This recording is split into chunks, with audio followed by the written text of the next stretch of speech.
Kara yüzüm süre gelsem, sana canım verebilsem. Kara yüzüm süre gelsem, sana canım verebilsem.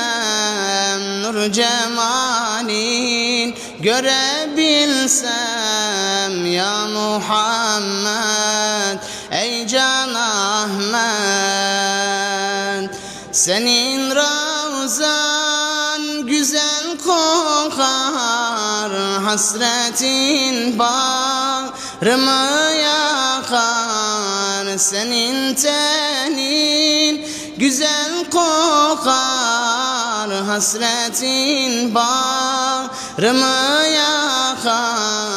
Gözyaşlarım çağlar.